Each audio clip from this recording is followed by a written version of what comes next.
you all have a good break? Yep. Did you all have a good break? Yes! Now when you say yes, do you mean everyone else did as well? Okay, anyway. Well, midterm? Did the midterm, right? All right. Well, I don't know. I mean, we could spend some time going over it, but I didn't think you would want to. I thought you wanted to move on. Okay, you say dead horse. Fair enough. You can't do anything about the midterm, but be aware that everything that you have studied is fair game for the final. Okay? In fact, if you look at previous finals, I'm sorry. I see you're pleased at that prospect, but the fact is, you know, this is math. Things tend to build on other things, particularly in the same discipline. As it turns out, we've done derivatives now. So what do we do in single variable calculus after we did derivatives? We did integrals. So and now we're going to do multi-dimensional integrals. Okay. Now, in single variable integrals, we thought of the integral, hopefully we thought at least some of the time, of the integral as a limiting sum. We're talking about adding up very, very many things. Infinitely many in some sense. But the things become infinitely small. That's very vague. So let me try to motivate what I want to say about double integrals first by a very simple problem.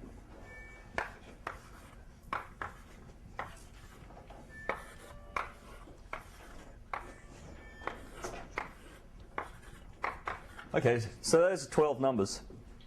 So, I don't know, how would you add them up? Well, you could just add them up. You could just add them in any order that you please, and you would get the same total. So what is it? I don't know. Let's not be very systematic about it. 0 to 10, 11, 14, 12. I'm just going to go down here. 18, 21, back to 18, and 19, 24. So unless I made a silly computation mistake, I say the sum is 24.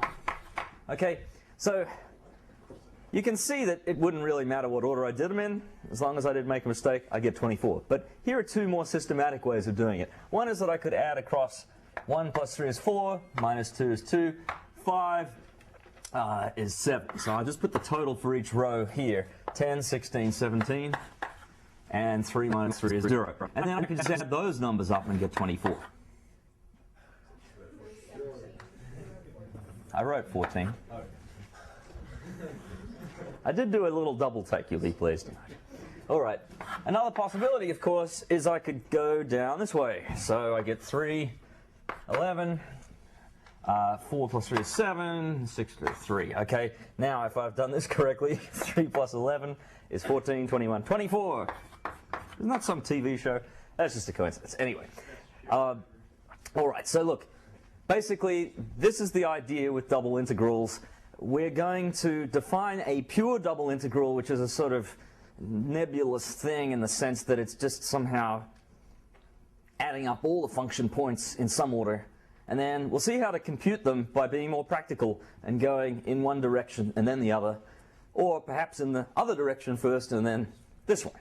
And then after we've done it for 2 dimensions, next week we'll do it for 3, and there's not a lot of difference there. You just have to write an extra integral sign and a z. Anyway, it's a little bit more complicated, but not much. All right, so that's just by way of motivation. More generally, the simplest sort of case of a double integral is this. You have a function defined on an interval AB cross an interval CD. So that's actually a rectangle. And now I'm going to think of it as f of x, y, and the x goes between a and b, and the y goes between c and d. These are generally a bad variable to use because we write dx, but you'll be able to tell the difference between which d is d. All right, so the function is basically a set of values on here. Now, if there was some nice little patchwork, not necessarily regular, but of smaller rectangles, and the function was constant on each rectangle. So maybe here it's like 3, maybe here it's minus 4, it could be over here 0.8, it could be pi. These don't have to be integers, it could be negative, whatever. So basically then, what you would do to find, so first of all, try to visualize what the graph of such a function looks like. If we projected it down, so that let's let this be the x-axis, and let that be the y-axis, sort of like this. And then this is z, which is equal to f of x, y. So the rectangle in perspective would look something like this. And a value of 3 means that in this top corner here, the height is 3.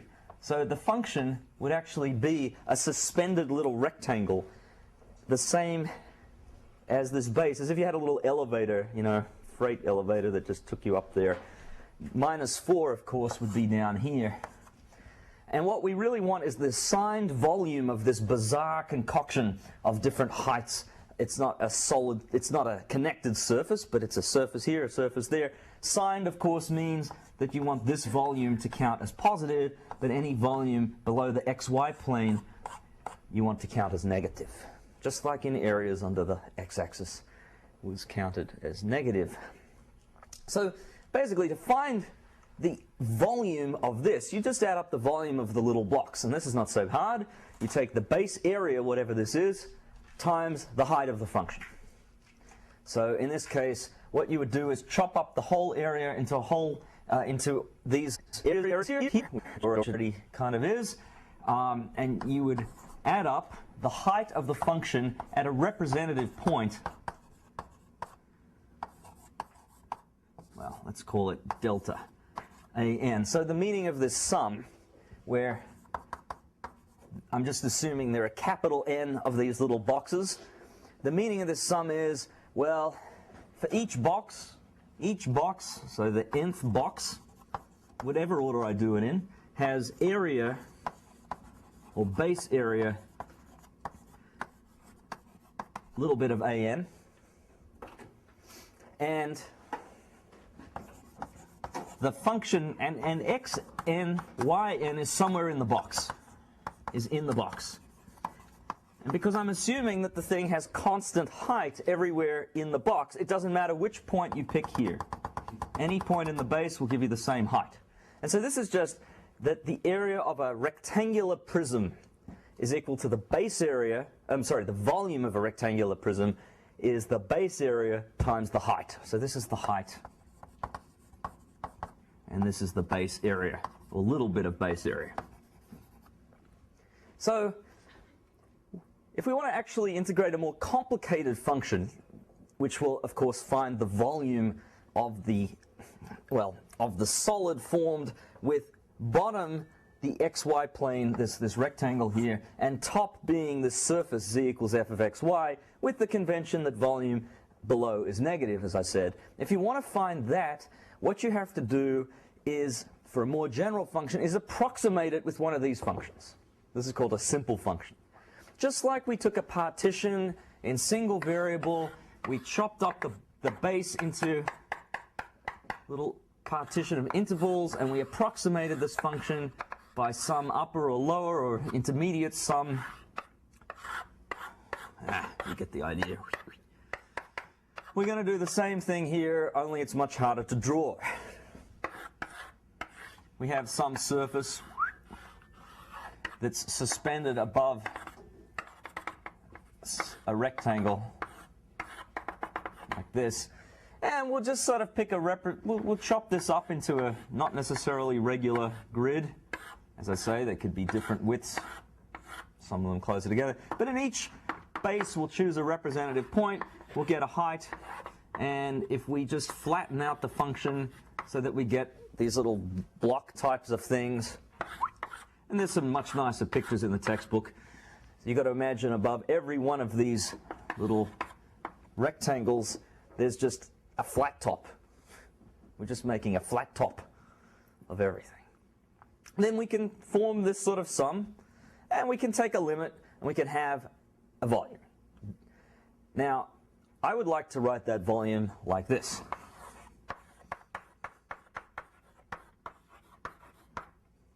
I would like to write it like this.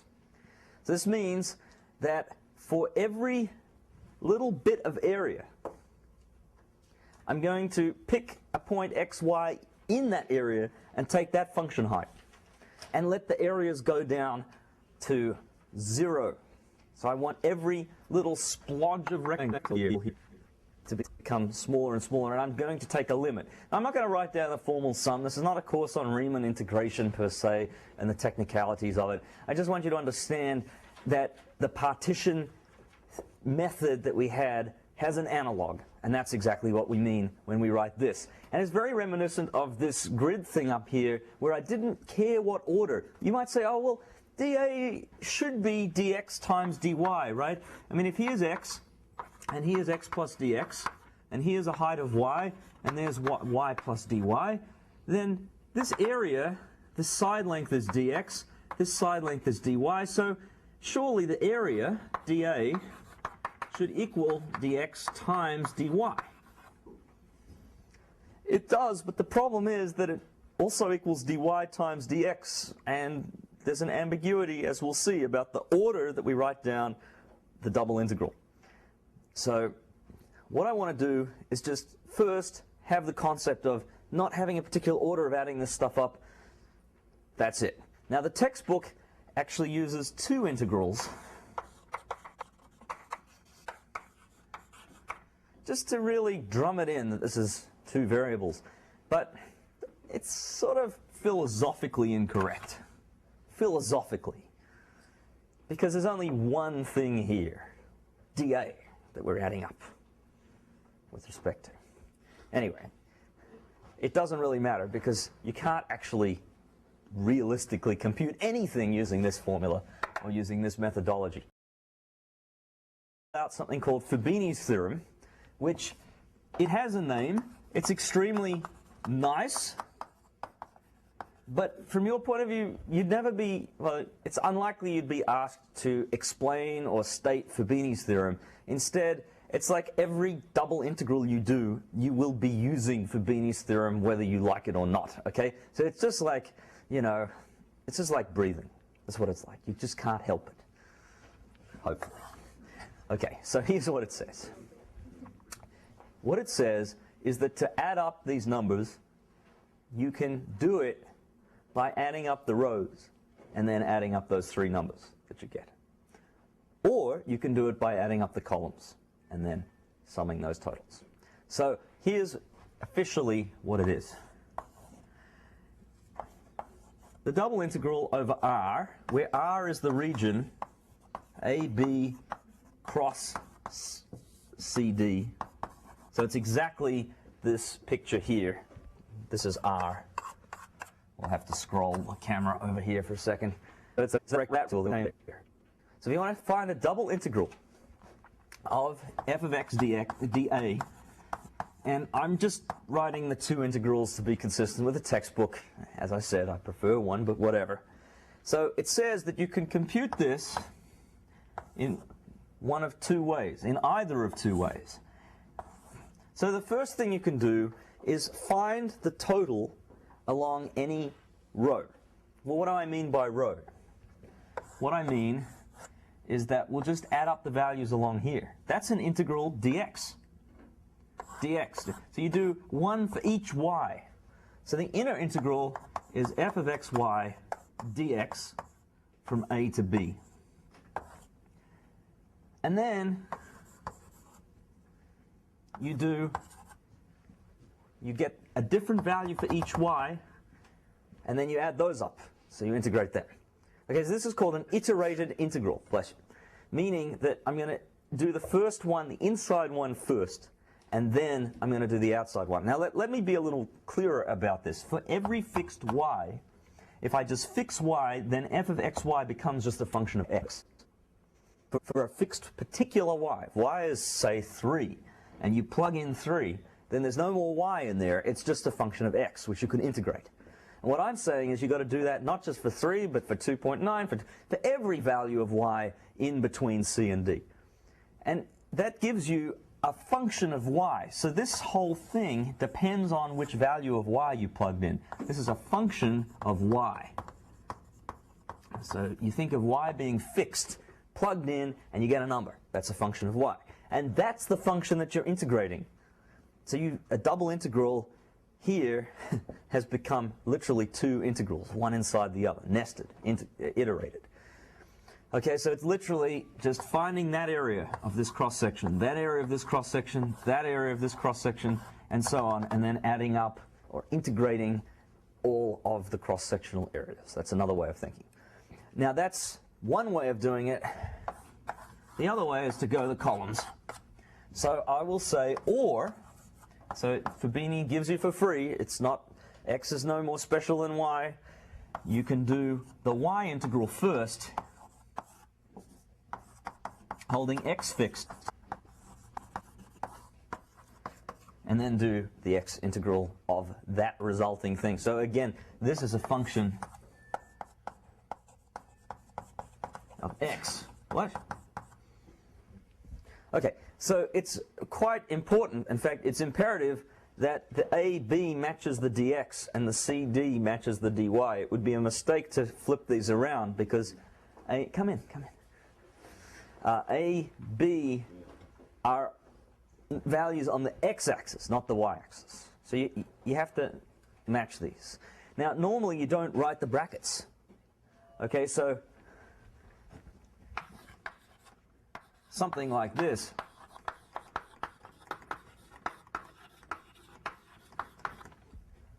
that means, you have to understand that that means that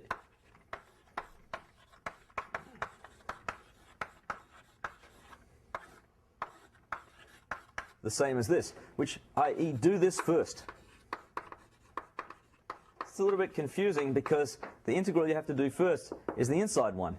But it's not so confusing because actually integral with respect to what? The one you do first is the dy, because you found that first. Then you do this. So first, second. Okay, so that's the idea. Did anyone actually bring an example that they'd like me to do? Is it a rectangular region or is it a more complicated region? Okay, give me. Okay, well, whatever. Okay, we've seen improper integrals before. You know, normally the way you handle them is you take one of the limits to be capital N, and then you take a limit as n goes to infinity. So in this case, the rectangle goes to infinity. This is a decent example. So this is actually from the homework that is due when? In a week from now. In a week from now. Okay. So I will. Yeah, homework is starting again. Is that what you're saying? Okay. So you're supposed to find, it says it as integrate this over this region, but let me just write it like this.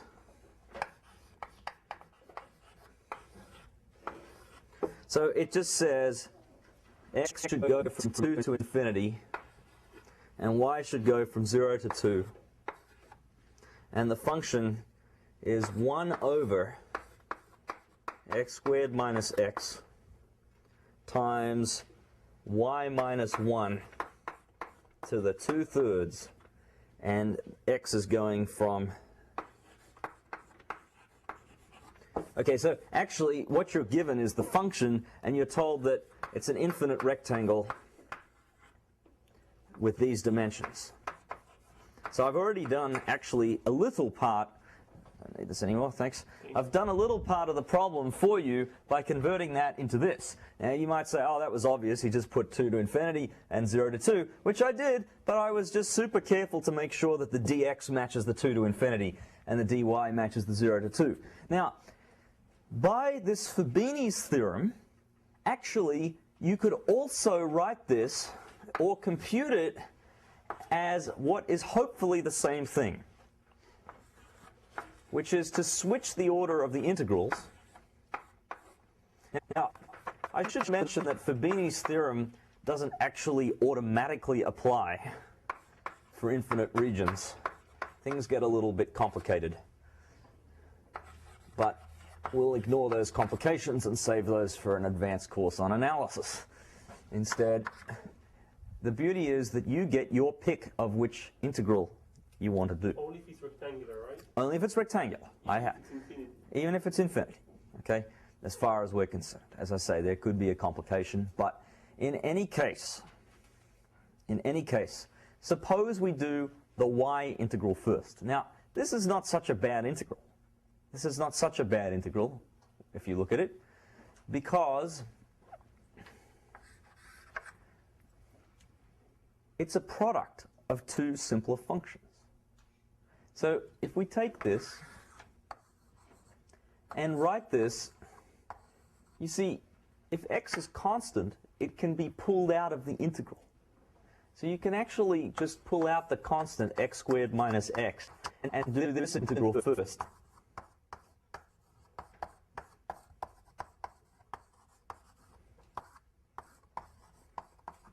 Okay, you see that manipulation there? I just treated this as a constant. Constants just get pulled out of integrals. And that's an integral that you can just do. Does anyone have a guess as to what that integral is going to be in the middle? Anyone just sort of guess it? Isn't it log of y? It will be, it won't be log because it's y minus 1 to the power negative 2/3. But, yeah, but what will the definite integral be? I did this one already, so I don't know if I should. You can say what it is. I think it's 2/3. You think it's 2/3? Maybe it's 2/3.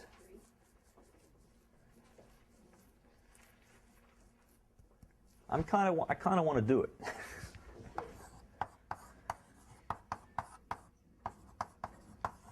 It's just this is the interior part here. So this is y minus 1 to the minus 2/3. I reckon that this is, so I'm going to say minus 2/3 is the exponent. Add 1, you get a third. And then you've got to divide by a third. You get 3y minus 1 to the 1/3 evaluated between 0 and 2. Okay, did I make a mistake here? I don't think so. If I differentiate, you get the 3's cancel out, you get y minus 1 to the minus 2/3. And if you plug this in, you get 3 times 1 to the third minus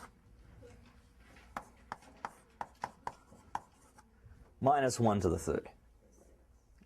Right? So 6. Okay. So, I guess what you're going to do is, something's still slightly bothering me, but I think I'm just hallucinating.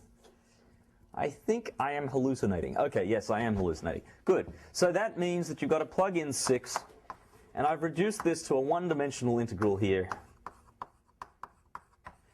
Okay, so I don't really intend to do this for you. Instead, because it is your homework, instead I'm going to ask, how do you deal with this integral? Can anyone say in a nutshell what the method of dealing with this integral is? Yes? Integration by parts. It might work, but I think partial fractions is better. I think partial fractions, but I mean maybe integration by parts is it works here, but to me you can factor the bottom as x times x minus 1, and then you ought to be able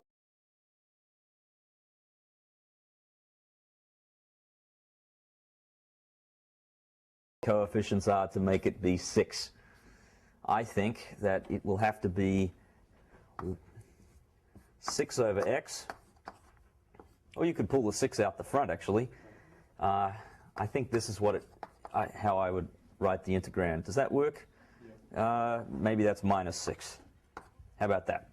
Okay, so if you multiply that through, you get negative 6x plus 6, and that cancels out the 6x here. So by replacing the integrand by this, which is like, I just did the partial fractions in my head, but it was a very simple one. You ought to be able to do that. And what you want to do is actually replace this by limit as n goes to infinity. So you do the integral up to n, and then take the limit. That's just a single integral here. And then for Yox, if you want to, you can do it the other way around, although the function is not really a beautiful, it's not a classic function of x and y, it's a too nice function of x and y in a way, because it splits up into two functions, the multiple of a function of x times n function of y, so it's f of x times g of y. You know, the only reason the example is interesting in a way is because one of the limits is infinite. All right, so I've left you with a little bit of work to do, but at least that should be a start, right? You're very welcome. All right, so let's leave that as an example of this simple case. Unfortunately, it's too simple in a way. You don't see too many exam questions where the region of integration, this R that I had written here, is such a nice thing as a rectangle. So suppose, for example, that I only wanted these numbers.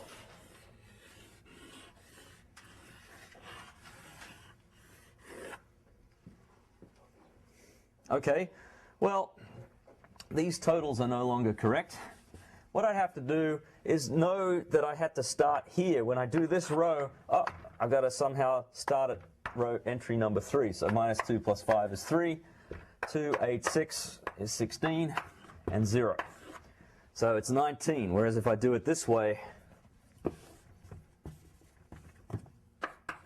I got to know to skip 1, start at entry number 2, and also stop at entry number 2. So here also 2, 8, 4, 5, add them up and you get 19 again. Okay, so this means that if your region is not so nice as a rectangle, you have to sort of work out where to start and where to stop. So here's the basic idea. If you're trying to find the integral over some region R of f of x, y, dA, again, I'm following the textbook's convention. Suppose the region looks like this.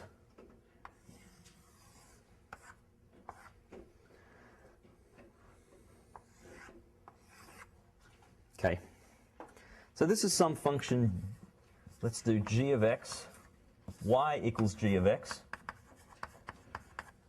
and this is y equals h of x, and this is the axis here, so let's say that's A, and that's B, and it doesn't matter if either of these functions are below the x-axis, it doesn't matter at all. If the region R is described like this, so this is the base of the solid that we're finding the volume of. F is sort of sitting above here. So just like I made the rectangle in perspective, really the end integral as a volume will be, you kind of need to tip the R over and then view the F as the height. So the base region is trapped between x equals A, x equals B, and these two squiggly curves, y equals g of x and y equals h of x. Well, the version of Fubini's that will work in here, in this case, is that it's particularly good actually to do a y integral first, the way that I've drawn it. So you pick a particular value of x, and we're going to do the y integral. The y value is going to go between g of x and h of x.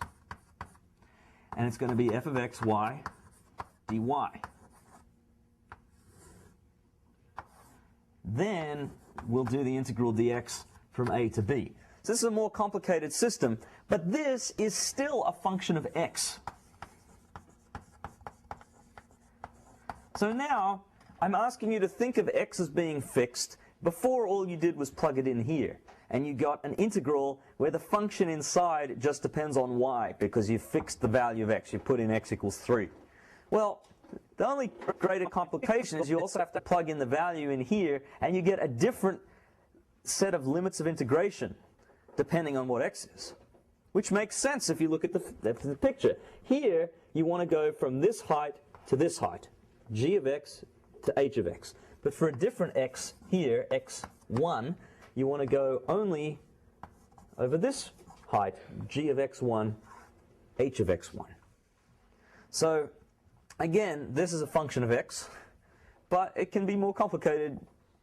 You have to plug in integrands which are not just numbers, but which are functions of x. Then you put in that function of x, blah, into the integral. Now that's the version when the region looks like this. However, I better write down, although it's pretty obvious what I'm going to write down, if you think about it, I better write down the other version, which is when you do the x integral first. In that scenario, what you really want to do is think of the region as looking like this. So there's a particular y range that you're concerned about, and maybe I'll just draw it like this. Well,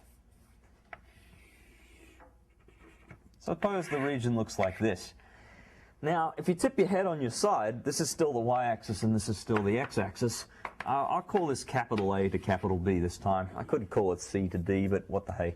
I tip it on my side, and I can think of this as x is equal to, say, capital G of y, and this is x equals capital H of y. So I'm thinking of x as a function of y instead, and of course everything then reverses. If you have a double integral with that as the region, dA, then this says that you better do the x integral first. And x is going to go from capital G of y to capital H of y. So for any particular y, we're picking a value. The values of x are g of y, or capital G of y, and capital H of y. And those are the values of x we're going to integrate over. We do that for every y, and then we integrate. I'm feeling bad about calling it capital A now because I've used that too many times. I'll go back to C to D. It's just the top part and the bottom part of the whole figure. Sorry about that. Can't use two A's in the same formula. It just wouldn't be right. Although now I've got two D's, right? Oh, well, whatever. Not the same D.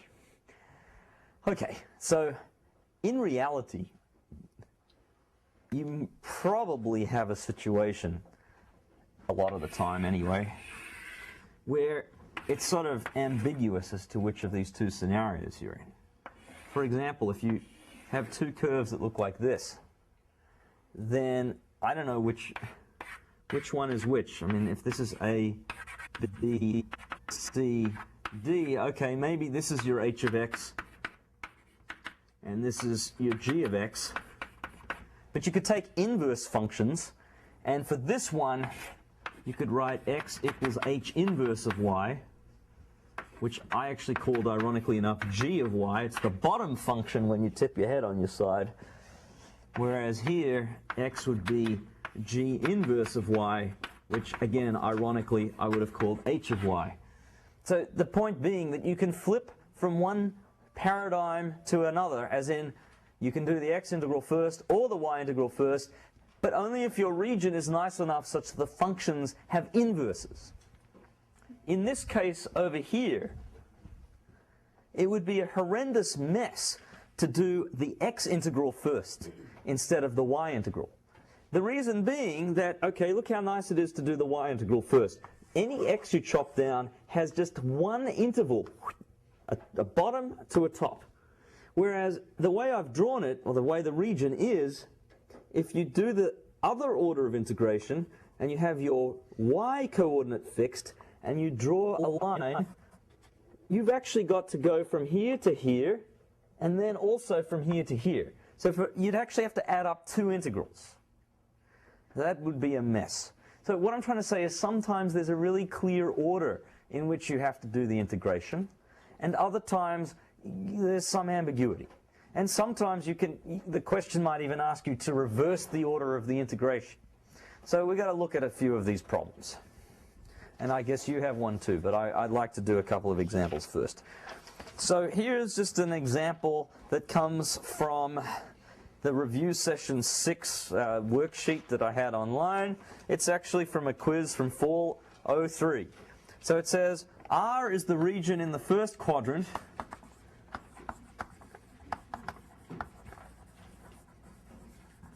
bounded by x equals 0, y equals 9, and the parabola y equals x squared. And you are asked to set up the limits of integration for both orders of the double integral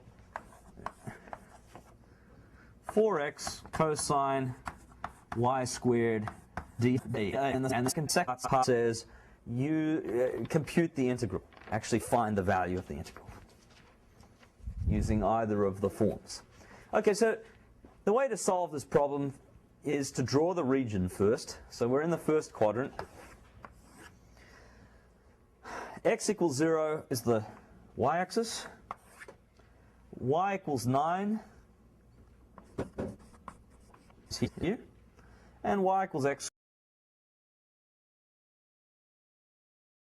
So here's the region we're integrating over. Well, there's no choice at this point. We're asked to do both double integrals. So we can choose which one we want to do first.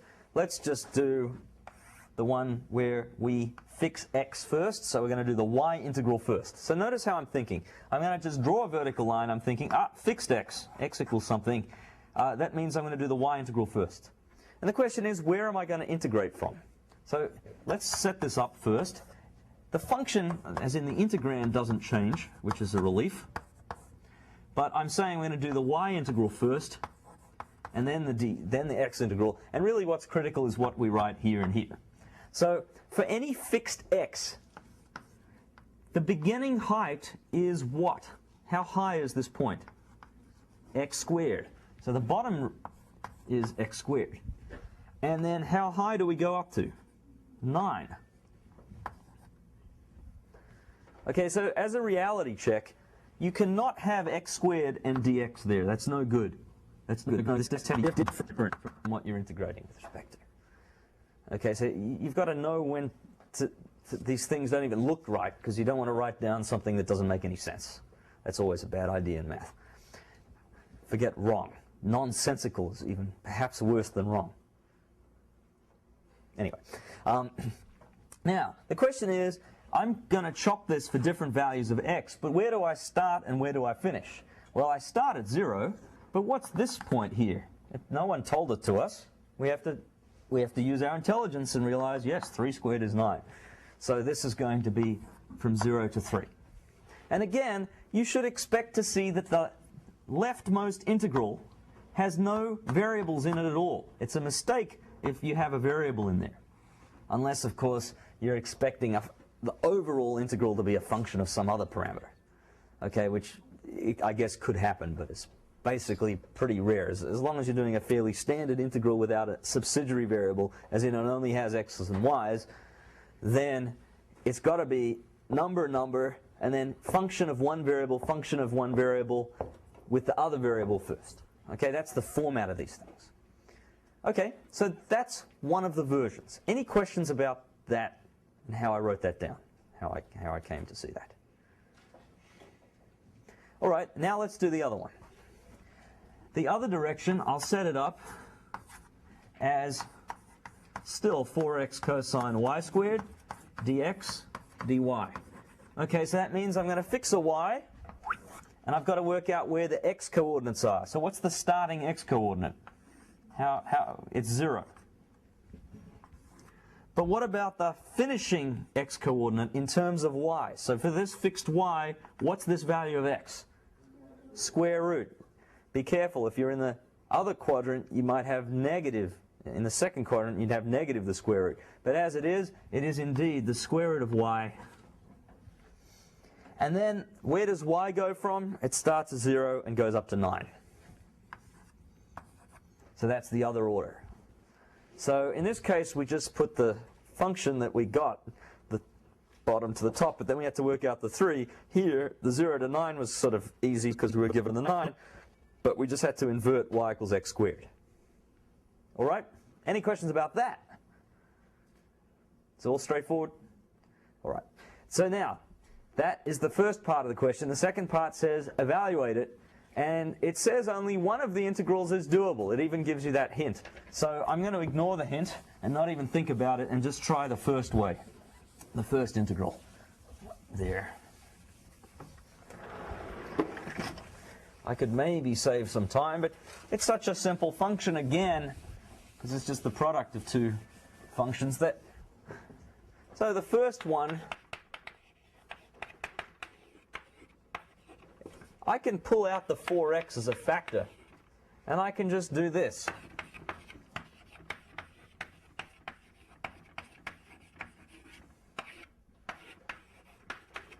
The first integral there, that's this one.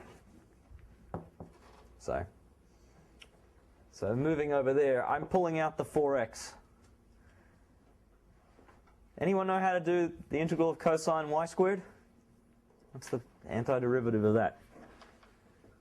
If you really know, I'd be very interested to hear it. It's impossible. There's no simple primitive antiderivative for that. It cannot be done. It's unfortunate because it comes up all the time in optics and you just essentially have to approximate it. But anyway, can't do it. No.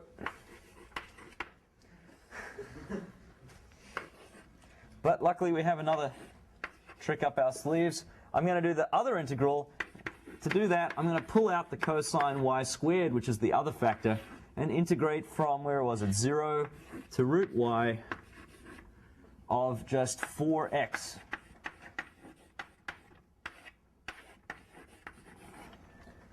This at least we can start, we can do this middle integral. So the integral of 4x is 2x squared. And that's got to be evaluated between 0 and root y. So we still have to do a substitution of the values at least. If I plug in root y, I'm going to get 2y. And if I plug in 0, I get 0. And this is beautiful because 2y is exactly the derivative of cosine y squared. So you'll find that you get sine of y squared evaluated between 0 and 9. Indeed, the derivative of sine y squared is 2y cosine y squared.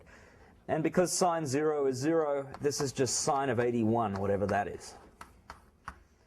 Okay, question. For the first one, would it be wrong if we turned that cosine y squared into like a Taylor series? Okay, so he wants to make a Taylor series of cosine y squared. Yeah, you could turn it into a Taylor series. Then you'd have to plug in x squared, and you would get another Taylor series in x squared. Then you would do the integral, and you would get some infinite sum, which would actually converge to sine 81. Now, would that be wrong? No. Technically, you should prove that it converges before you do these manipulations, but hey, they're all sines and cosines. And you'd actually end up with an interesting formula for sine 81 as an infinite series. It might just be the Taylor series for sine 81. I don't know. Would it be wrong? You're writing down the right answer, but it's pretty hard to compute. So that, again, is a philosophical question. When I read the problem and it says, compute the value of the integral, only one of two forms is doable. It makes me think that you're better off writing that than some infinite series which converges to that. So, yeah, I mean, you would probably get credit anyway just for being creative, but let's be simple, then creative. All right, a question up the back? No. Okay. No, it's good. It's good. I mean, actually, there are pages of formulas that of infinite series that converge to pi and pi over 4, and some of these are extremely beautiful and some of them are extremely useful. So, and they were found by people just mucking around with double integrals and Fourier series and whatever, exactly like you want to do, and so I approve of it.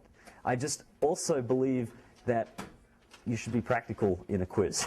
Okay, so I'm going to advise against it, but with a sadness in my heart because I want you to explore things as well. So try it, try it.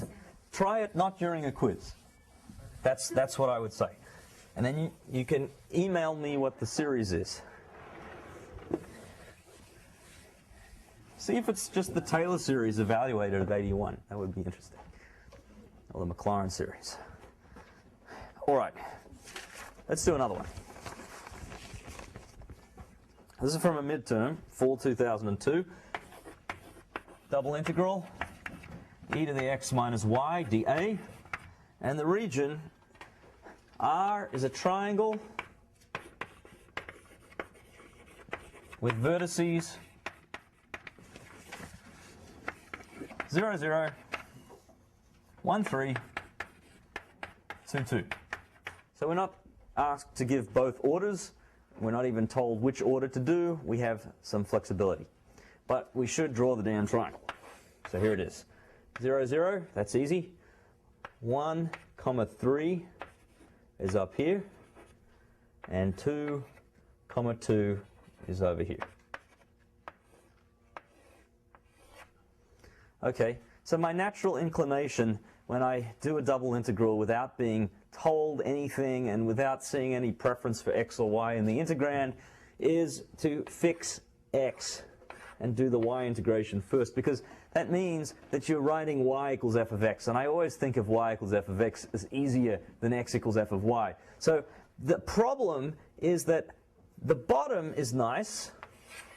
That's the bottom of each of these lines, these intervals here. In fact, that is just y equals x,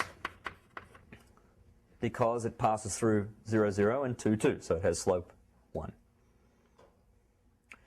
However, the top is a little bit messy. It's one thing, and then it's another. So it's going to be piecewise. So my best bet is actually to chop up the region into two regions. That one, and that one. And that's okay. There are some theorems on double integrals, all of which are entirely obvious, but deserve to be written down in the they're in the textbook in this section, 15.1, and they tell you that yes, if you have two regions that don't overlap, and you want the integral of the union over the union of them, then you can chop up the region into the two and add up the two integrals. And it's exactly what you would expect. So what is this function? Well, it's a line through the origin of slope 3. So this is y equals 3x. This one, it goes through 2, 2, and 1,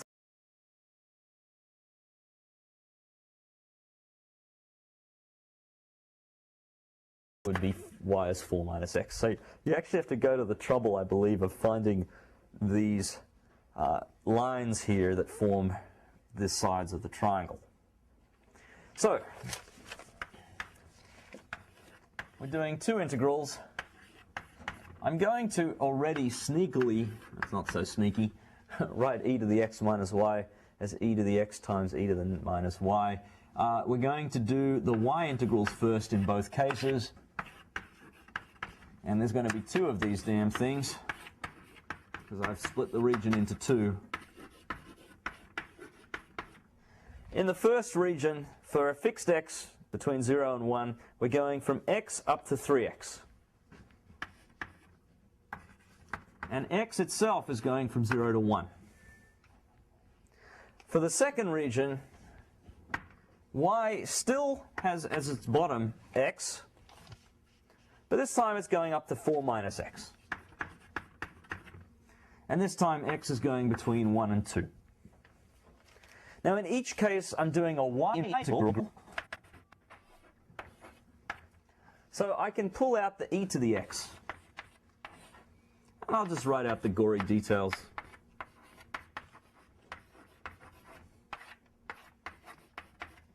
Even though they're very similar to each other. Do the same trick on the second integral.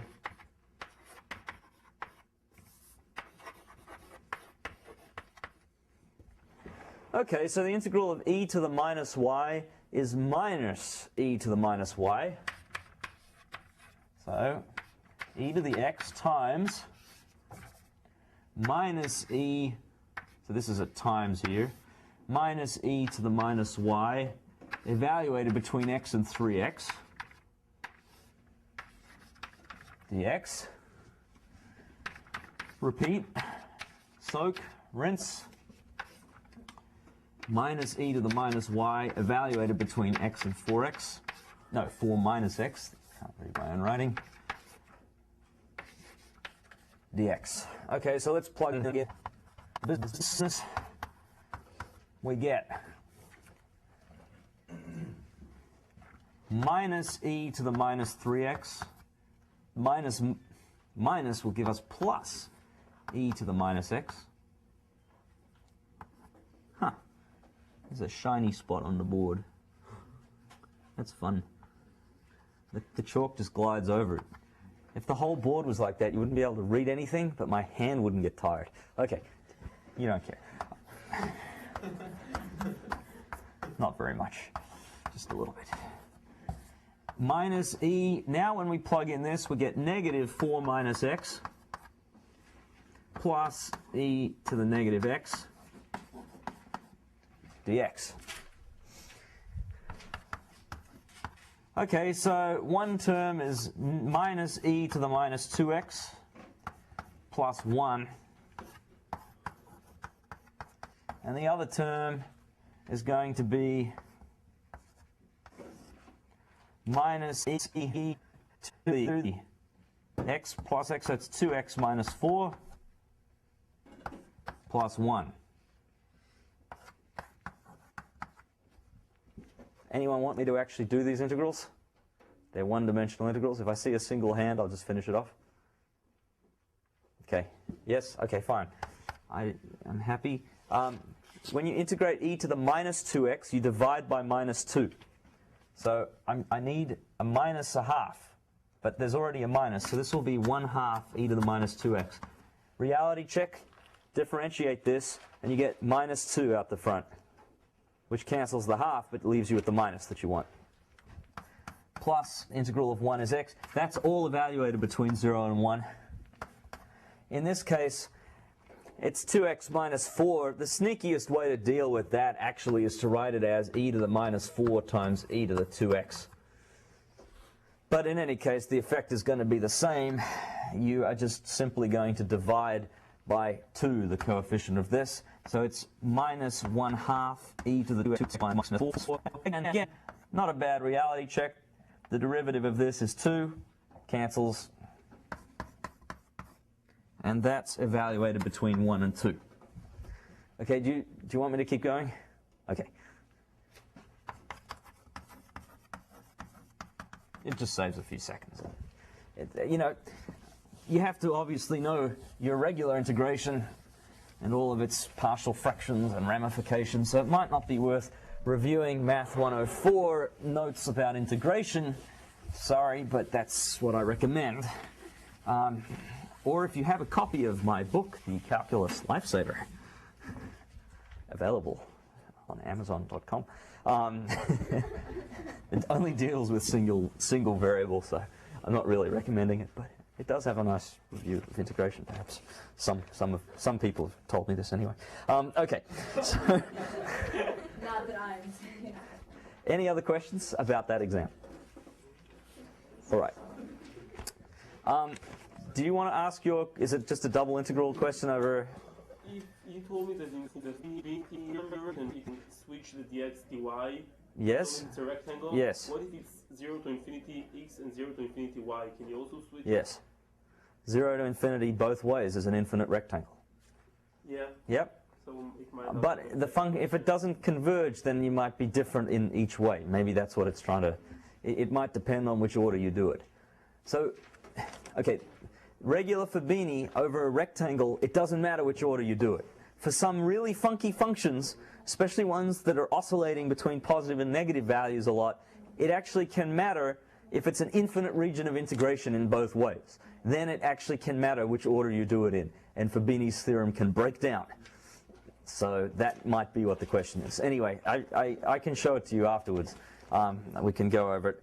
I need to move on, unless there are any other questions about double integrals purely. Okay, so that's 15.1. 15.2 deals with 4 or 5, I'll call it 4, formulas that involve double integrals. Okay, so now that we know what they are, there's no new sort of theory other than, okay, these are meaningful double integrals and they have certain names like average or moment of this or whatever. So let me just go over them and we'll see a few examples along the way. So these are, I like to think of this as practical applications of double integrals, and there are 4 that you need to know. The first one's pretty straightforward. Areas. So if you just have some region, so if you form this, so if you just integrate the function 1, what does that give you? Here's some region, R. The height of the function is 1.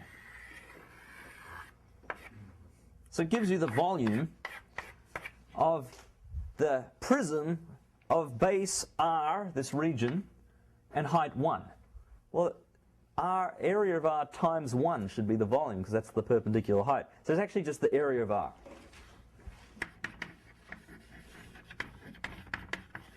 So to find the area of a region, you just integrate 1, and sometimes you just write it as dA. The 1 is sort of implicit, is 1 times dA. You just don't have to write it.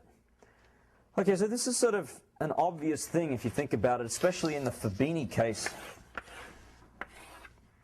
For example, if you're in this G, y equals g of x, y equals g of x, y equals h of x, if this is what your region actually looks like, then according to Fabini's theorem, this integral 1 dA over that region should be, well, let's fix x, and we'll do the y integral first from g of x to h of x of 1 dy, and then the dx integral from a to b.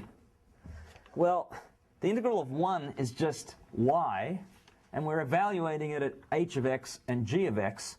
So this is the integral from a to b of h of x minus g of x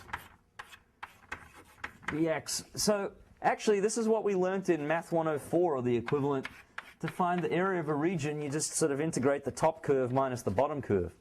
It makes a lot of sense. It's the integral under h, which is all of this, minus the integral under g. That gives you the part that you want. So all we're doing is rewriting something that we already knew how to do into something that we've just learned how to do.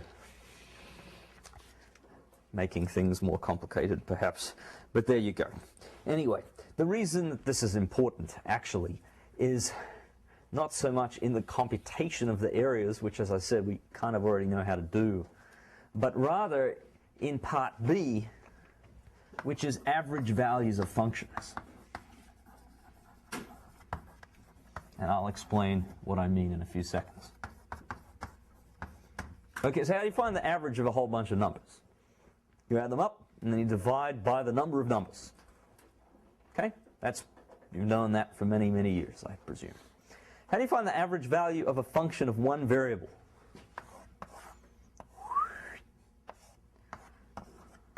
What's the average value of this function? Well, some of it's up here, and some of it's down there. How much of it is down here? What you'd really like to do is add up the lengths of all these lines and then divide by the number of lengths. Unfortunately, if you do it properly, there are infinitely many lines. So guess what? Again, it makes sense as an integral, and we saw that the average value of f on the interval ab is equal to 1 over b minus a times the integral of f of x dx. Nothing very interesting about this formula in a way, except what is the b minus a? Where did that come from? It's sort of the number of numbers, but it's not really, because there's infinitely many. Still, you do have to account for having a longer interval rather than maybe just the shorter interval. So what it really is actually the length of the interval.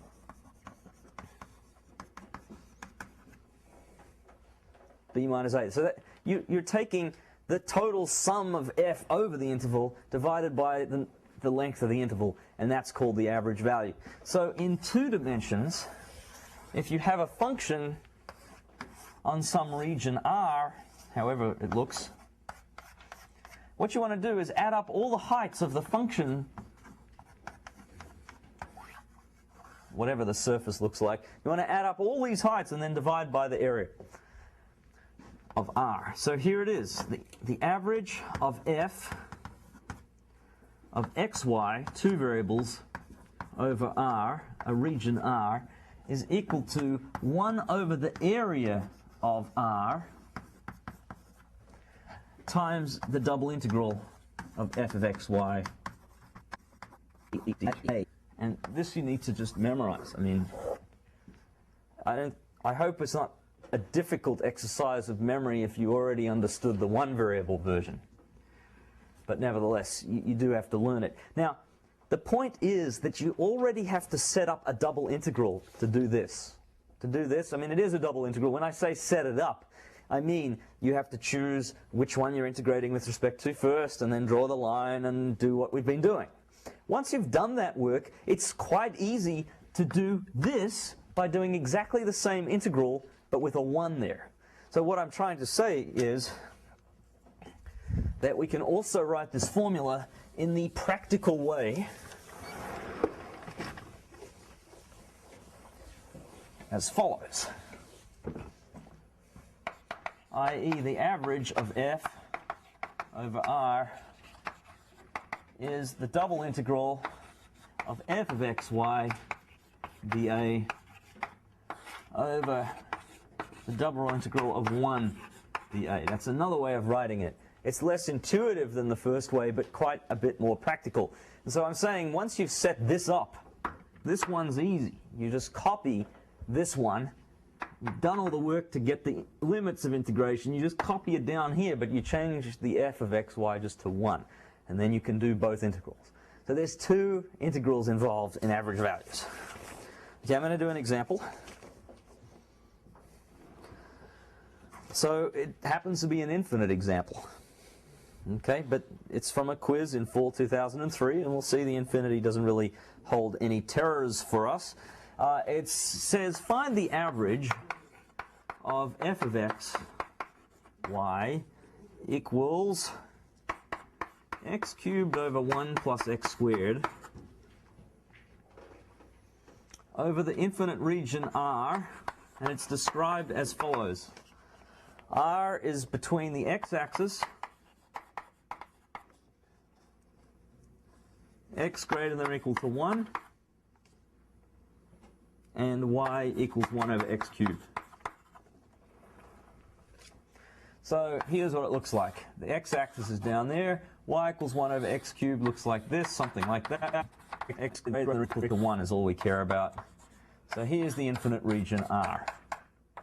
And we're asked to find the average value of this function, ostensibly of two variables, but as you see, it only actually involves one of the two. Never mind. So according to this, the average, well, okay, we'll find the average of this function, f of x, y equals this. Okay, so the average equals 1 over the area of R times the double integral of f of x, y, I'm just writing this out again, dA over R. So let's get practical. Which one are we going to fix? Well, again, it doesn't really matter. I know y in terms of x, so my gut feeling is always to try the vertical lines first, meaning do the y integral first. Okay, so let's just do the numerator first. The y integral, y goes from 0 up to 1 over x cubed. And then this is dy. And well, this is the y granted x cubed over 1 plus x squared. And then the dx integral goes from 1 up to infinity. Again, the pattern is correct. Have a function of x, dy, and just two constants. Question? When you sub to infinity, you put n, and then go to infinity? The question is, yeah, and I repeat the question, by the way, for the point of view of the video. The question is, why not write n there and put a limit? And you could. I'm happy to leave it as infinity until I actually need to compute it, so I don't have to write limit n goes to infinity every time. I mean, they mean the same thing. This infinity here is the same as putting a capital N and writing limit capital N goes to infinity. If you had two different infinities, you kind of have to do an n and an m and make sure you put the interior limit in there and then the other limit there, and it becomes complicated. So that's why Fabini's theorem sort of breaks down, because the limits don't always switch with the integrals properly. But here, if you only have one infinity, things turn out okay, basically. It's only the two that's the problem. Nevertheless, for the bottom one, you see, I don't have to do any other work. I just copy the integral down, but I ignore the stuff in between the inner integral and the dy.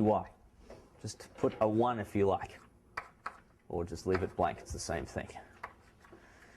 All right, so let's do it.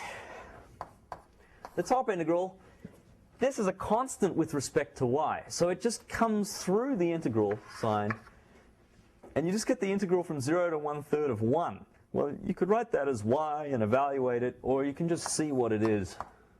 It's just this minus this. So we'll have x cubed over 1 plus x squared as the constant popping out, times 1 over x cubed minus 0. I'm saving a step here, but hopefully it's fairly clear.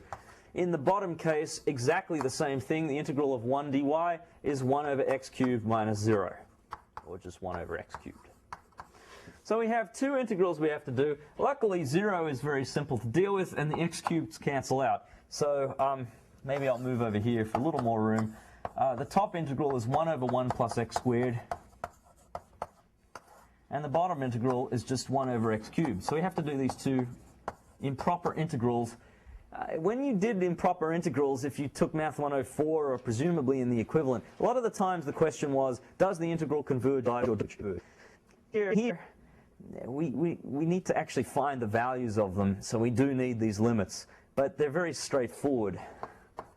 So now I propose to put these in. These are easy integrals to actually just do. So the top is like that. The bottom, maybe I'll use a capital M, although there's no real ambiguity here. So the top is going to be limit as n goes to infinity of inverse tan, that's the integral here, between 1 and n, over,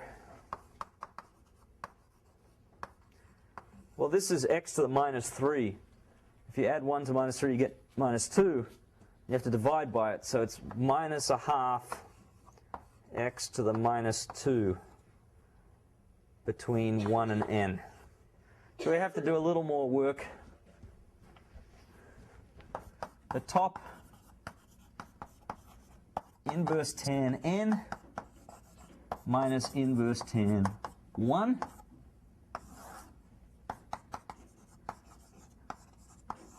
As for the bottom, it will be minus a half, and I'll put it as m squared on the denominator,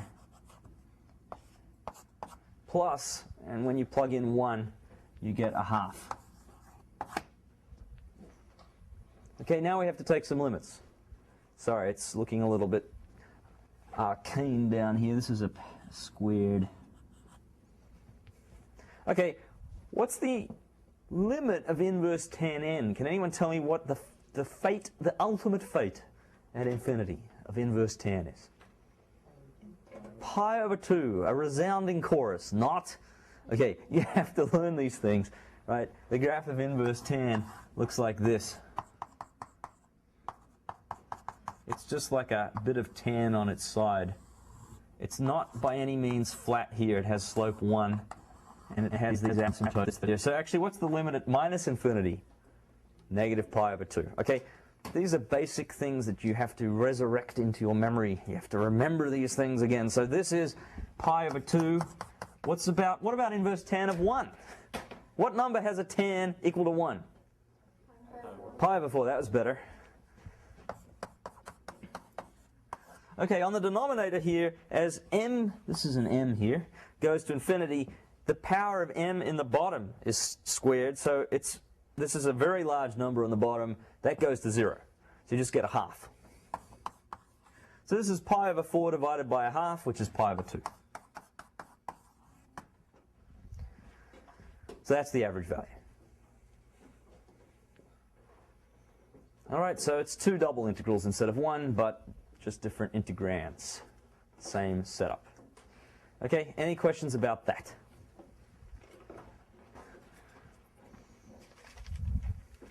Yeah, so obviously that example was a little tricky because it involved infinity there, but if it didn't involve infinity, the idea would be the same. All right. Now we move on to all this moment business. Okay, so there's a lot about moments in the textbook. I have to say,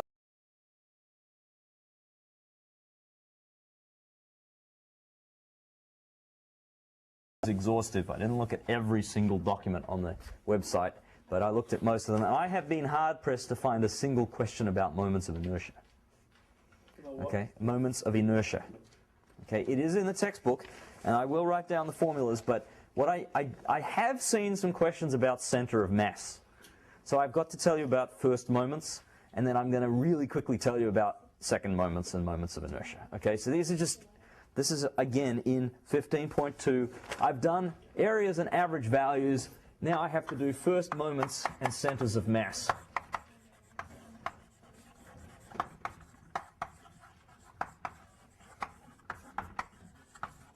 So this is actually a thing from, this is actually a part from physics. So you have some region. And you can think of this as a solid plate, a solid plate. And what I want to assume is that the plate has a certain density,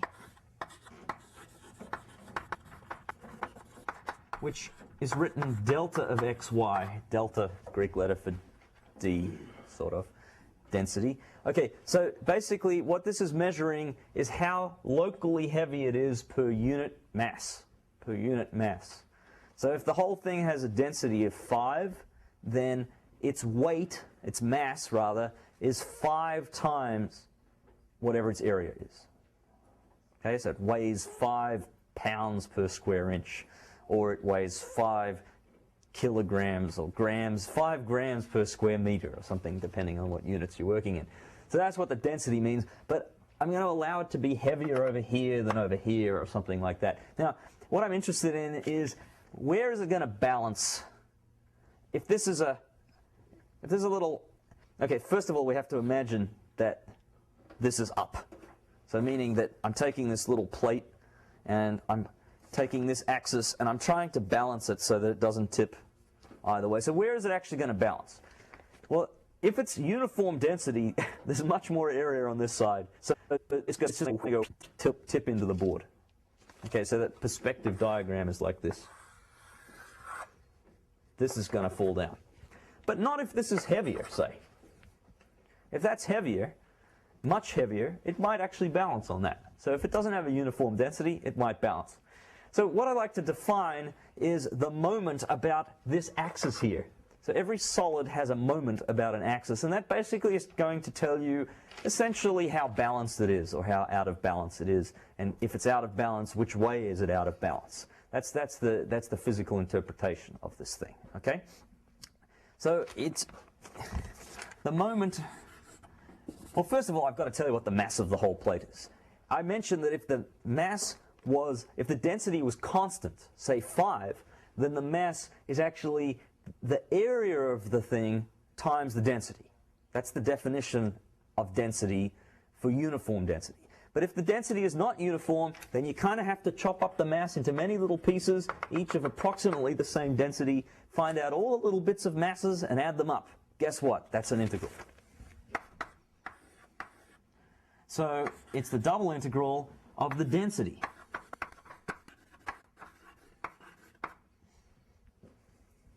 If the density is 1, the mass is the area. We've already seen the formula for the area. If the density is constant, then the mass is whatever that constant is times the area of the whole thing. Okay, now what I've been looking at is the moment of inertia, the first moment about the y-axis, right? The y-axis is our axis. So I'm going to write my. So this is the mass. And then first moment about y-axis is actually the integral, confusingly enough, of x times the density. Why isn't it y?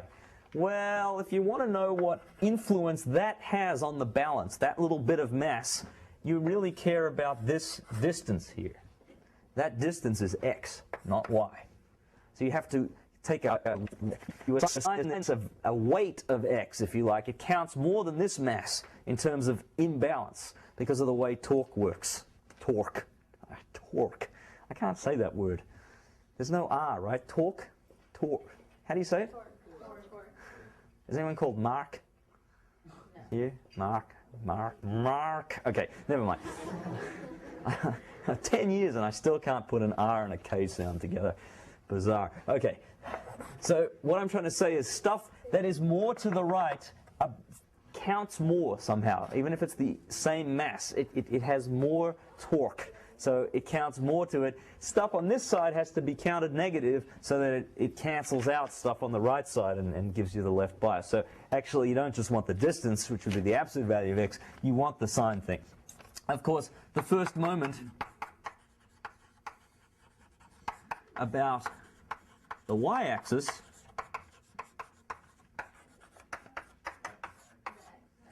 the x-axis, thank you. Mx has a y in it. And it's exactly the same thing, of course, but now you're considering how balanced it is around this axis. Now, of course, in this case, the thing's not even balanced on the thing. Of course, it's going to go thudding down that way. But there is a geometrical interpretation to it as well. So the axis doesn't sort of have to pass through the region for this to make sense. Now, suppose that it does, in fact, pass through both of them. And both of these happen to be 0.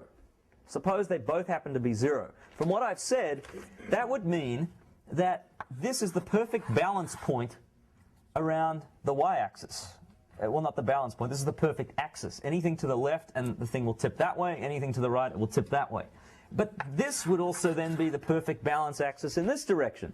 So the implication is that this point is the perfect balance point. And if you took a little sharp pencil and balanced the thing, it would balance on that point. Because it's balanced this way and it's balanced this way. So that's called the center of mass, and it would be the origin. It would be the origin if both of these are 0. Question? So, I'm having to understand what the first one actually is. Is it the center of mass? It's not center of mass. It is basically, it tells you how much the region wants to rotate in the positive direction around the axis. So it's different for each axis that you choose. You can also define it for any axis. It doesn't. The book gives a formula. I don't even want to confuse things by writing down the formula. But basically, any axis has a moment with respect to it. And if it's positive, it means it wants to tip in the positive direction. If it's negative, it wants to tip in the negative direction. The more positive it is, the more it wants to tilt. So it's related to the torque of the system. Okay, so if it happens to be 0, then it's perfectly balanced, and it doesn't want to tip either way. I mean, obviously it will if you blow on one side, but it could be perfectly balanced. So every plane region has this, and remember the density might be heavier here than over here. So this could actually be the perfect balance point. Okay, so the center of mass is found by taking any two perpendicular axes where you find the two axes where both the integrals are 0. And then the intersection point is the center of mass. And I'm trying to say that if these numbers are 0, then the center of mass will be the origin. But if they're not 0, then you could make them 0 by shifting them over the right amount. Or in other words, it's not hard to manipulate these formulas and show the following. The center of mass, in general, doesn't have to be at the origin.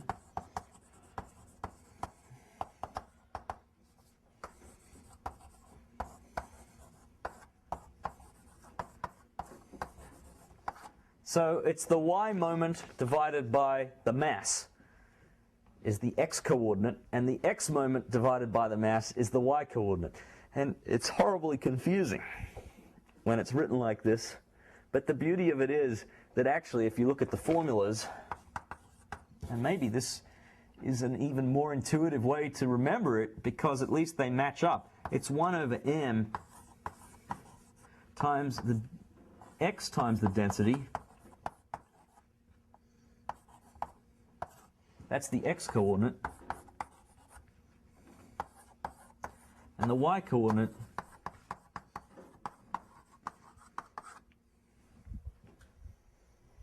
so when I've written it that way, now the x-coordinate has an x in the formula and the y-coordinate has a y in the formula, as opposed to vice versa. Is it meant to be an R or a delta? Here?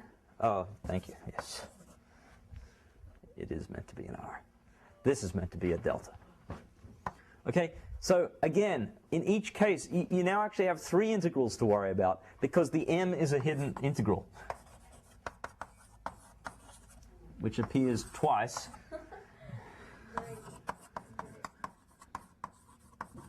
Yes, you have 3 integrals, but they all have the same bounds. They're just 3 different functions.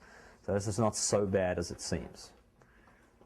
You don't have to set up the 3 integrals. A moment just tells you how likely it is to tip in a certain Tip in the positive direction about the axis, about that axis. Okay. How much it wants to tip. In the positive direction. Yeah, in the positive direction. So if it's negative, it means it doesn't want to tip at all downwards. It wants to tip up, as in the other side wants to tip down. And the more negative it is, the stronger that attraction will be. All right? Okay, so I've never seen a question on moments other than find the center of mass of a system.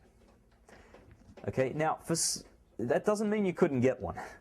But of course, finding the center of mass involves finding the moments anyway. Okay, so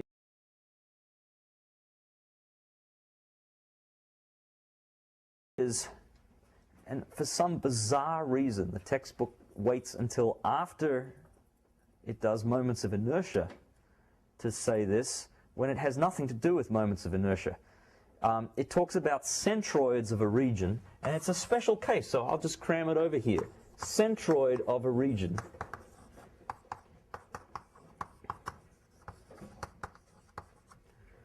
So the idea here is that we have a region that you don't even necessarily think of as being a plate. It's just a geometrical region like this. And you want to find the center of the region. Now, if it was a perfect circle, the center would be in the middle. But if it's not a perfect circle, what the hell do we mean by center? Well, nothing. That's why we call it centroid. So what it means, again, is you have to imagine taking a plate of uniform density, which may as well be 1. So you take, it's not heavier in any bits, it's just like a nice bit of metal that's uniform, and you want to find the center of mass of it. So this is just the same as the center of mass. So a centroid of a region R is the same as the center of mass of a solid or a plate with density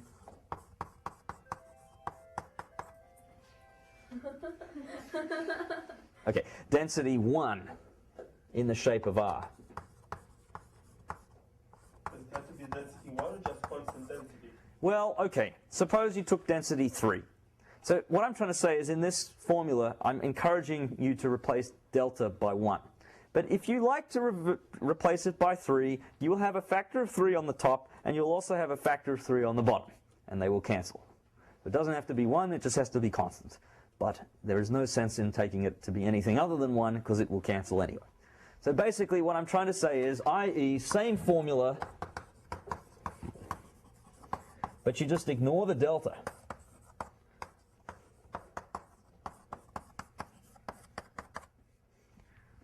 Or rather set it to be 1. So it's a geometrical fact that has some relation to a physical fact. Now, unfortunately, the reason why you might think it is physical is that if you actually have a region that looks like, say, this, an annulus, it's supposed to be an annulus, then the centroid's in the middle. It won't balance very well if you try it. The thing will just go, but if you could imagine that you could balance it, namely, I don't know, take a tiny extra little bit of metal that doesn't weigh anything and fill it in like this, then it would be the balance point. Okay, so it has a geometrical meaning even if it doesn't have a physical meaning because the region doesn't contain its centroid. That's what I'm trying to say. A region need not even contain its centroid. In fact, it doesn't even have to have a hole in it. If it looked like a horseshoe, maybe the center of mass could be in the middle. This can be important if you're like an athlete who throws horseshoes.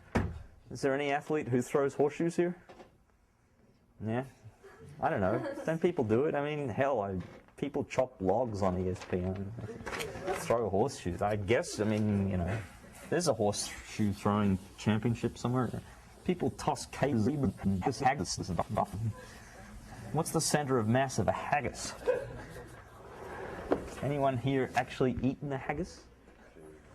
You've eaten a haggis? And you're still alive. It was terrible? What was its center of mass? Before or after you ate it is the question. Okay. Yeah, but it was bad though. Are you asking what a haggis is? You don't want to know.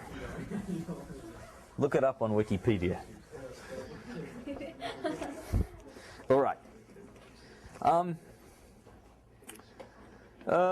Center of mass. Man, I was going to write down a problem from an old final. Did I actually do it? No? I forgot. Anyone have a center of mass problem they'd like me to do? you know what? I better skip it. Yeah.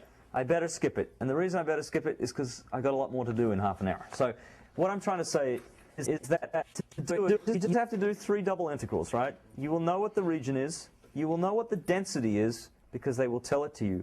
And you just need to know that you have to do the integral that's obvious with the density to find the mass. And then you have to throw an extra x in there and then repeat. And then throw an extra y in there and repeat. And you get 3 integrals and you assemble them into that formula. I'm really copping out by not giving an example, but sorry.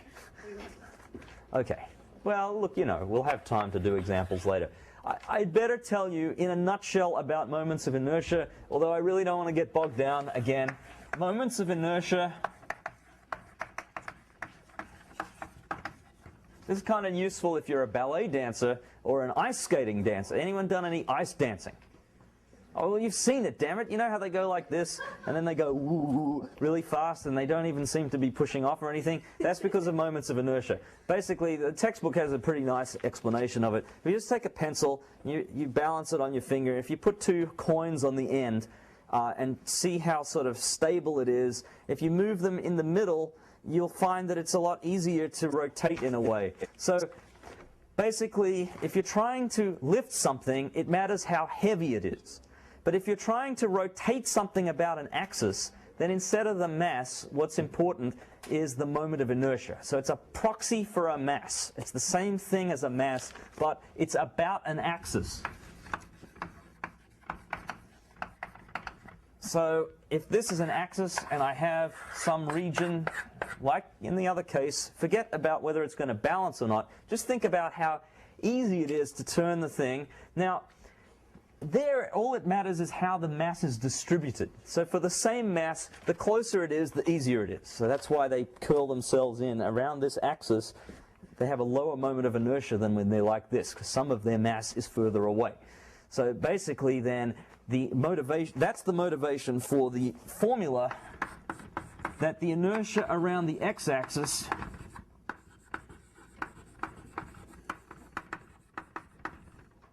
is I of x, I guess I should have written the y one first, but whatever. Y squared times the density.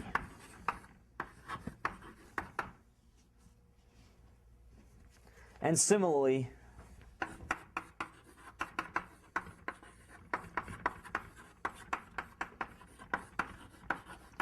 okay, there are a couple of other formulas and radius of gyration and all that sort of business that you can read in the textbook if you want to, but again, it doesn't seem like questions are really asked about it. I don't even think there's any homework questions about it.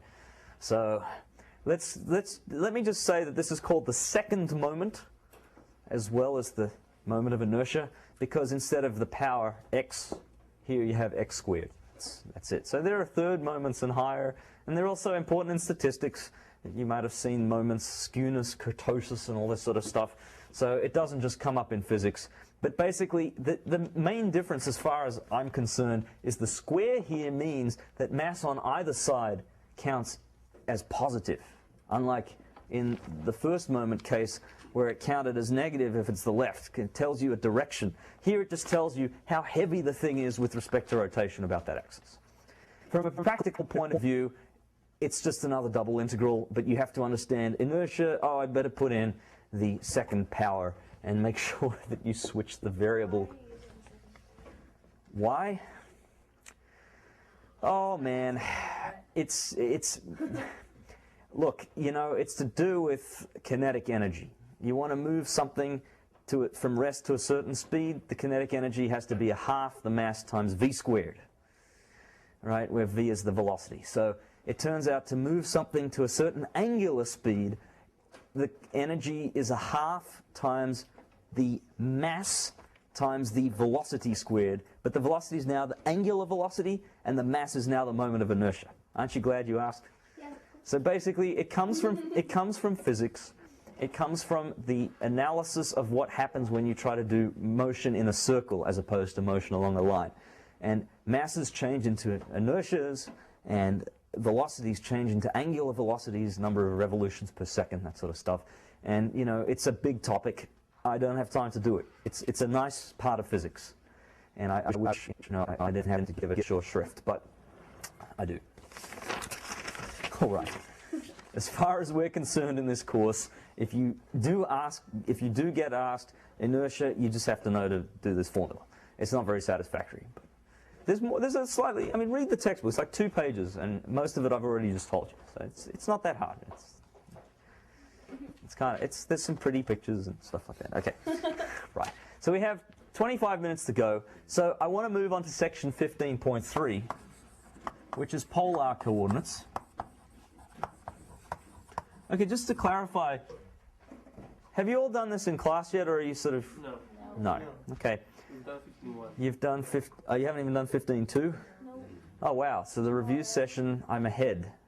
I presume you don't mind too much. Okay. No. Well, you know, I'm sure I'll fall behind us since I sort of am quite verbose. Anyway, let me tell you about polar coordinates in the next 25 minutes anyway. All right, so we've chopped up this region into little rectangles, x, y rectangles. But you can also chop things up. Sometimes functions are kind of defined on regions that might think something like more this.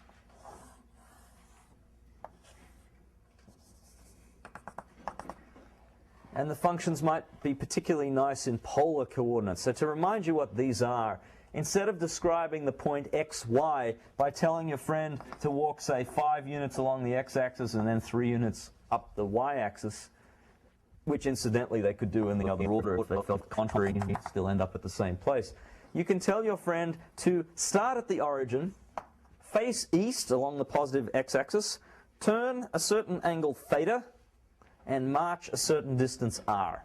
And if you are perverse enough to give a negative r, then they should walk backwards. But we'll try to avoid negative r's here.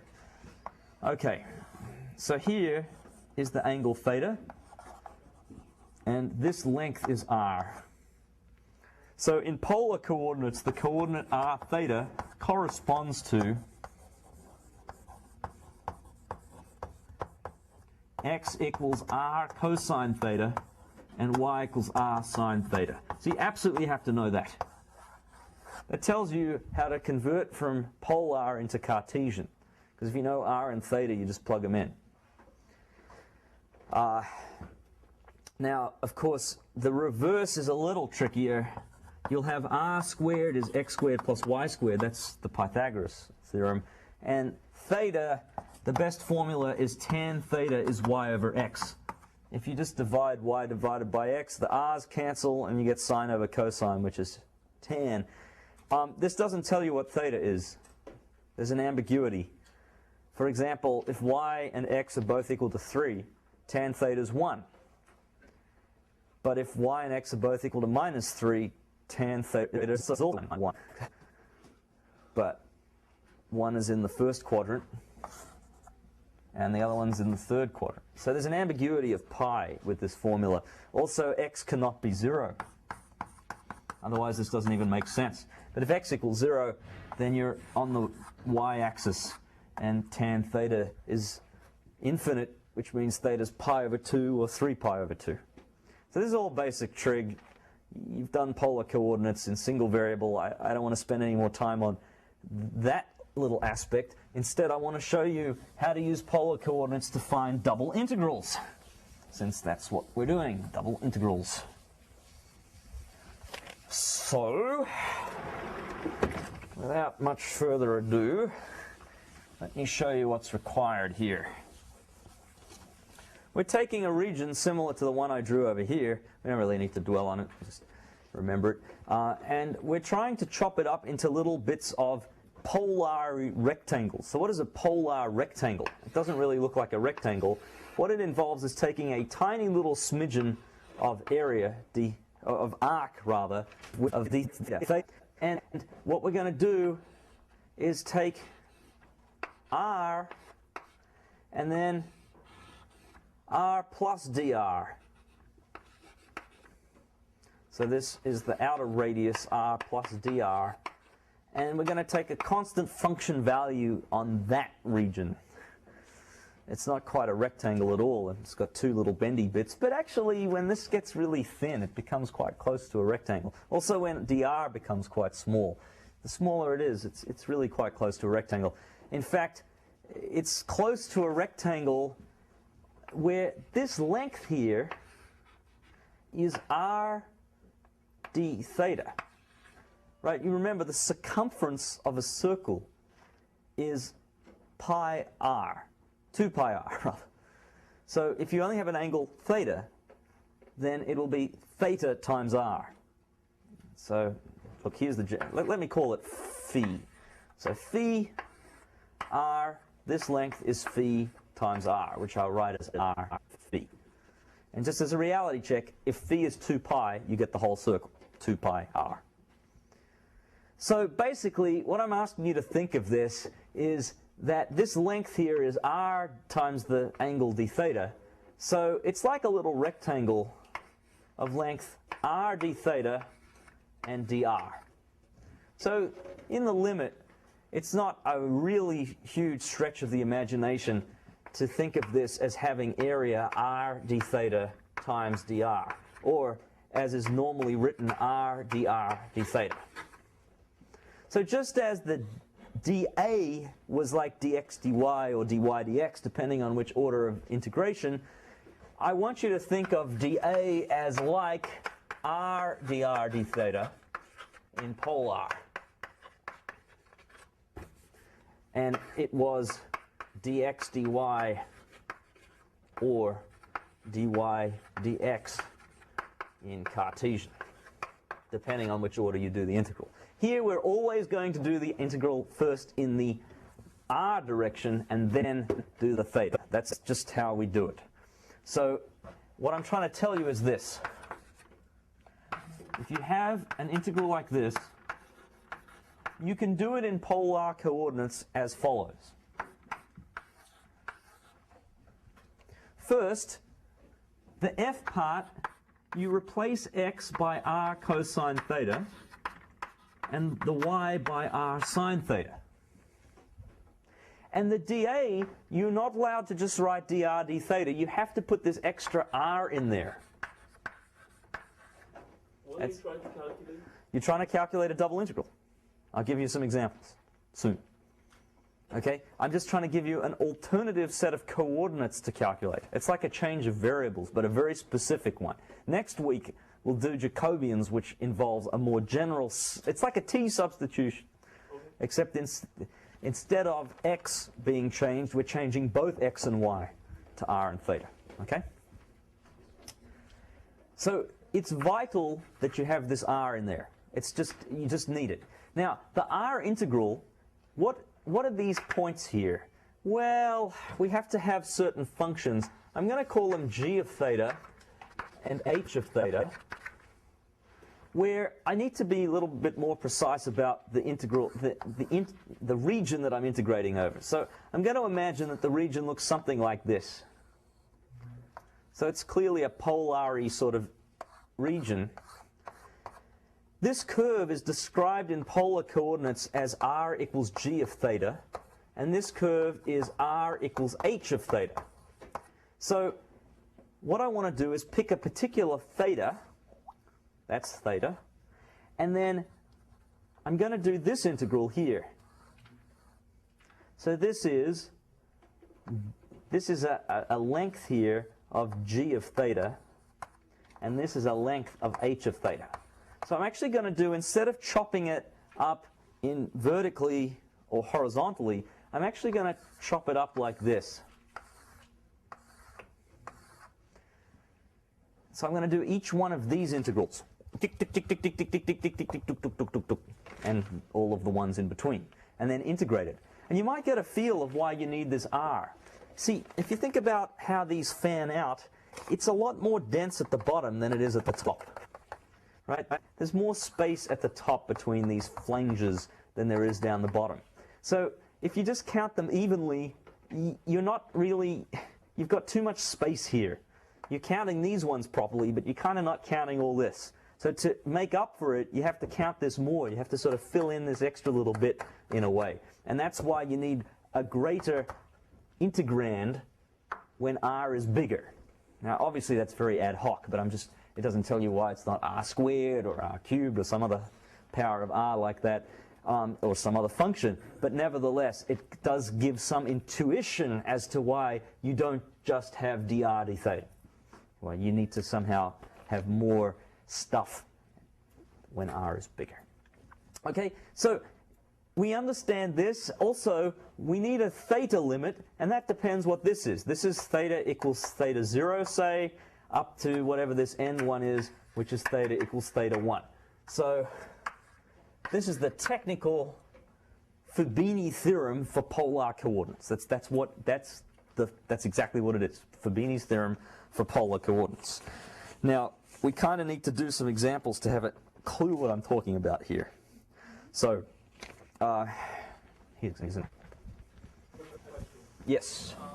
Those would be useful when some of the boundaries are rays coming out of the origin or arcs. So the question is, yes, when is this especially useful? Indeed, if the function that you're, if the region rather that you're integrating is sort of polar in nature, meaning yes, there are some arcs or rays, or then you should think polar.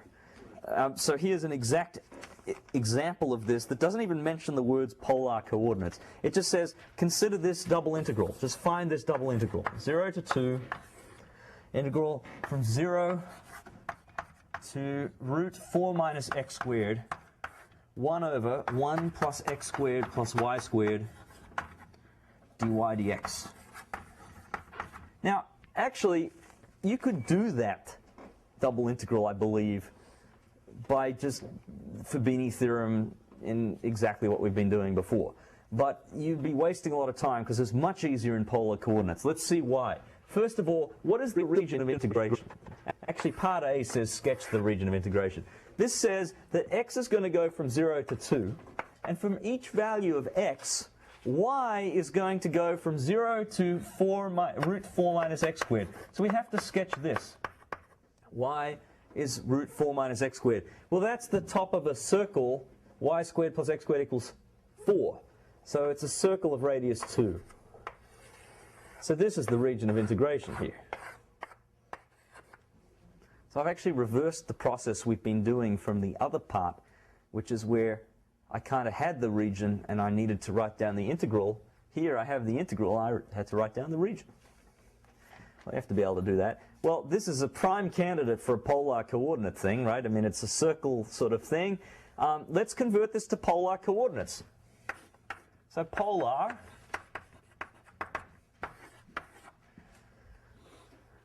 first of all, r squared is x squared plus y squared. So I could substitute x equals r cosine theta and y is r sine theta, but it's good to know that x squared plus y squared is r squared. So the integral becomes 1 over r squared. The dy dx becomes r dr theta. Don't forget the r. And now we just have to work out for a value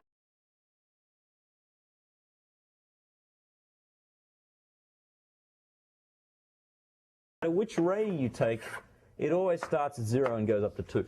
So the r is going from 0 to 2. And remember, this matches with the dr part.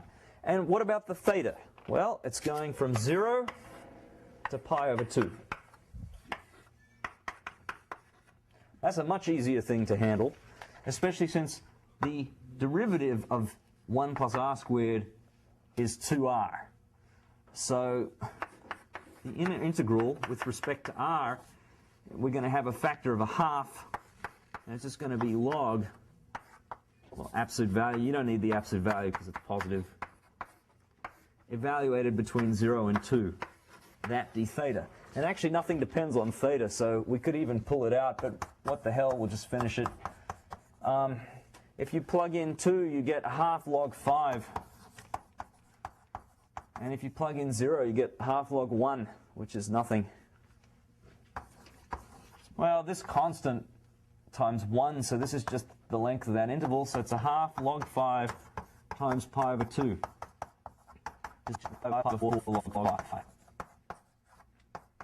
Much easier to do it using polar coordinates. Everything's set up for you. The fact that the integrand is so nice in terms of r and theta, and that the region is sort of so circular, round. Squishy. No, not squishy, round. All right. She likes my jokes. That was pretty silly, actually. I'll admit. I'll admit. All right. Here is a harder example that came from a previous final. Use polar coordinates, it said, to compute this integral. 0 to 2, 0 to root 1 minus x minus 1 all squared. Oh no, this is not from a previous final, this is from the textbook. But it's a harder example.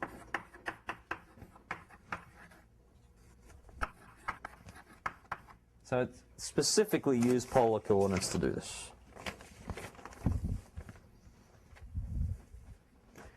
All right. Again, in order to do this, we better set up what the thing looks like. Again, the dy integral is first. So x is from 0 to 2, but the function's a little bit different this time. It goes from 0 up to y equals root 1 minus x minus 1 all squared. If I manipulate that a little bit, I get x minus 1 all squared plus y squared equals 1, or at least the top half of that, because it's only the positive square root. So it's a circle center 1, 0 of radius 1. So this time it looks like this. Sorry, the axis is not